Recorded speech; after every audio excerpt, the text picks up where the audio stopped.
Alors bonjour mesdames et messieurs, j'espère que tout le monde va bien et que tout se passe pour le mieux. Alors on va encore parler bien sûr de politique et des actualités, de ce qui se passe au sein du territoire du continent africain, mais aussi sur le plan international pour comprendre les enjeux de l'exercice du pouvoir, en tout cas entre les différents partisans des pays du monde. Alors sur ce, je vais parler sur un aspect clair, c'est-à-dire depuis l'élection du président Sall, président de la République du Sénégal, à la tête de l'Union africaine. Depuis ce jour-là jusqu'à présent, je n'ai pas pu parler de ça parce que avec des contraintes de temps et tout ça, voilà, je trouve que c'est normal d'en parler. Pourquoi? Parce qu'il y a des points positifs comme il y a des points négatifs. Tout d'abord, je vais parler de l'Union africaine, qui est une organisation panafricaine qui remplace ce qu'on appelle l'OUA, l'Organisation de l'Unité africaine, et qui a plusieurs objectifs, mais que l'Organisation de l'Unité africaine, par moment, a pu confronter des échecs. Pourquoi? Parce que ses missions, ses objectifs à lui, tous ne pouvaient pas être satisfaits par l'organe, par l'instance gouvernementale. Donc, face à ces manquements, face à ces détresses, face à ces difficultés, le président Kadhafi, oui, Kadhafi, en 1999 à Sirte, a demandé à ses homologues d'initier ou de réorganiser le continent africain en mettant sur place une autre organisation, mais qui aura plus d'objectivité que celui de l'OUA, l'Organisation de l'Unité africaine. Et c'est comme ça que l'Union africaine a vu le jour en 1998. Ça a été programmé là-bas dans le compromis de Sirte par le président Kadhafi qui se présenté comme étant quelqu'un qui va en tout cas être le président des États-Unis d'Afrique si ça venait à avoir lieu. Mais cette organisation de l'unité africaine, cette organisation-là, c'est-à-dire l'Union africaine, elle aussi connaît beaucoup de difficultés maintenant. Pourquoi? Parce que contrairement à l'organisation de l'unité africaine qui nous disait qu'il n'a pas respecté ses engagements ou bien que tous ses objectifs ne pouvaient pas être atteints, c'est-à-dire la corruption était là, la justice n'était pas quelque chose qui est très très favorable, il y a aussi ce qu'on appelle les enjeux sécuritaires, la paix et la sécurité dans le continent n'étaient pas trop prises en compte. Donc il y a beaucoup de failles et ce sont les failles majeures.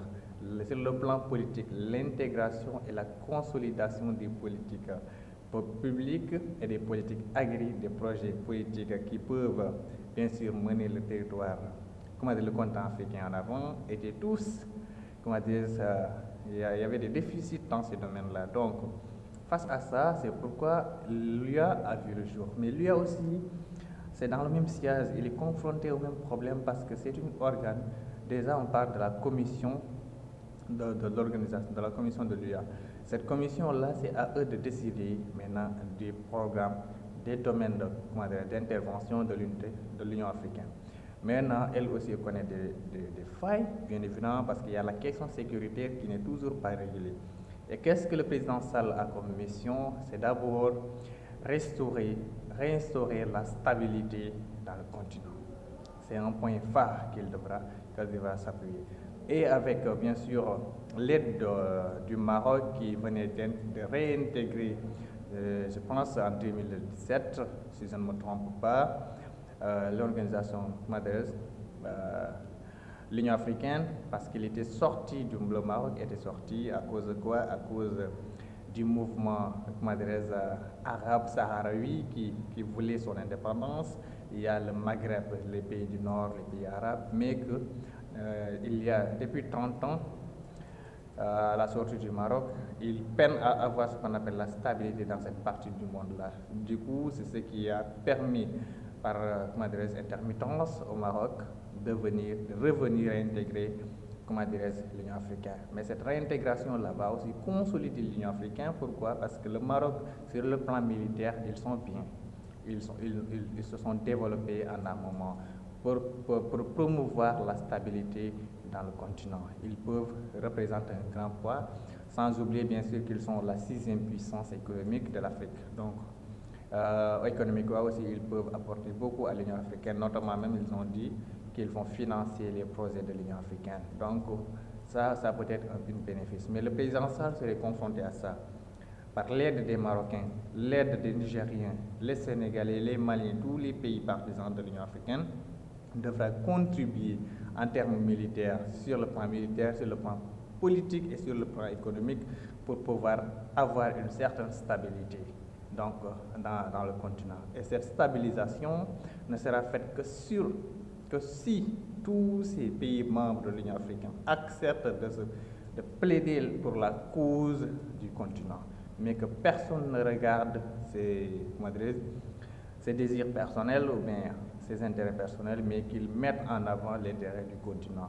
Et que c'est ça qui serait trop problématique, parce que toujours l'individu est animé par ce sentiment égocentrique qui fait qu'il y a des problèmes, des amalgames et même de défaillance dans leur mode d'action, dans leur mode d'exercice, dans leur vie de tous les jours, c'est-à-dire dans leur quotidien. Il y a toujours des problèmes. Alors, Macky Sall, le président Sall, est confronté à ces problèmes-là. Ça peut être opportuniste dans la mesure où, avec la situation de l'Ukraine en ce moment et de la Russie, il y a cette terreur, cette peur qui est là et qui peut faire que Macky Sall et ses homologues peuvent rediscuter aussi des termes du contrat, du pacte qui les lie avec le continent africain, de savoir que l'importance dans tout ça, c'est quoi? C'est la paix et la sécurité, parce que c'est ça qui importe. Si les gens peuvent vivre, s'ils peuvent dormir, s'ils s'éveillent tous les jours pour aller travailler, c'est parce qu'ils sont dans leur tête, il y a ce qu'on appelle la paix. Cette paix-là ne peut avoir lieu que s'il y a une sécurité nécessaire. Donc, ils vont travailler de ce côté-là, même s'il y a certains pouvoirs, certains pays qui vont essayer de faire preuve de leur suprématie dans ce domaine, mais il y aura cette politique, cette challenge ou bien ce management que le président Sall doit avoir, parce qu'il y en a beaucoup de présidents qui se sont succédés. Il y a le président rwandais, Paul Kagame, il y avait le président, le maréchal tchadien, son âme repose en paix, Idriss Déby. Il y en a beaucoup qui se sont succédés, jusqu'au tour maintenant du président Sall, puisque la présidence de l'Union africaine est comme une plaque tournante, ça tourne. Mais le président, sur le plan politique, nous l'attendons à ce qu'il réunifie l'Afrique et que l'Afrique ait une seule et unique objectif, c'est-à-dire le fait d'aller de l'avant et d'oublier des politiques de corruption ou bien des genres de mal-gouvernement, et promotionner ce qu'on appelle, promouvoir du moins la démocratie dans tous les pays d'Afrique. Et qu'ils se battent, qu'ils défendent les causes africaines surtout. Il faudrait que politiquement, ils réussissent à sortir de l'Afrique du chaos. C'est ça, en réalité. Économiquement, ils mettent en place, ils promotionnent ce qu'on appelle les accords de libre-échange entre les États. Ce n'est pas pour rien que l'Afrique est divisée en 5 sous-régions et que chaque sous-région a son domaine, a des accords de libre-échange et des domaines d'échange qui permettent à ces pays partisans de bénéficier de ces libres-échanges, de bénéficier de ces allées et venir, et aussi de bénéficier sur le plan économique des échanges qui se font là-bas. Donc, cette organisation-là de l'Afrique en 5 sous-régions aussi est importante, mais pour promouvoir l'économie, il va falloir que ces 5 sous-régions aussi aient une intégration et une consolidation économique qui va être, une inflation, qui va représenter une inflation en termes de productivité, premièrement. Deuxièmement, en termes d'exportation et d'importation. Troisièmement, c'est le marché public.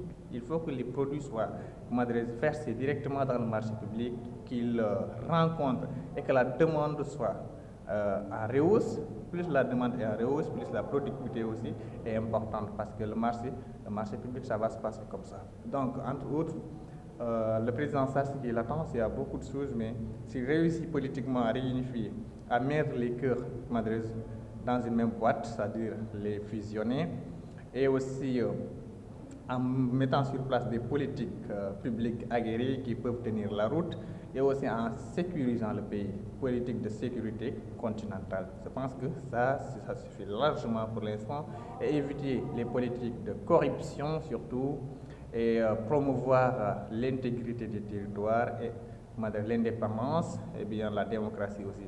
Et l'employabilité des jeunes, éviter le fléau, ce qu'on appelle de l'immigration, en créant des emplois, en construisant des usines qui va permettre, bien sûr, aux habitants des territoires respectifs de pouvoir rester et de travailler et qu'ils évitent ce qu'on appelle la fuite des cerveaux. Parce qu'il y a beaucoup de personnes d'entre nous qui, qui ont l'idée d'aller à l'Occident, tout simplement parce qu'ils peinent à retrouver du travail ici.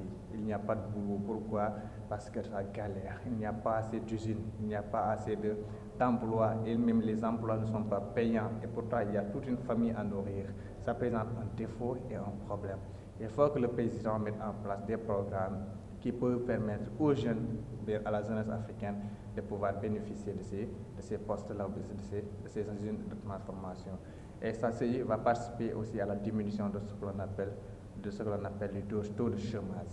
Voilà, comme ça, Monsieur le Président, vous allez réussir et nous vous souhaitons de réussir votre mission, c'est de guider l'Afrique sur le droit chemin.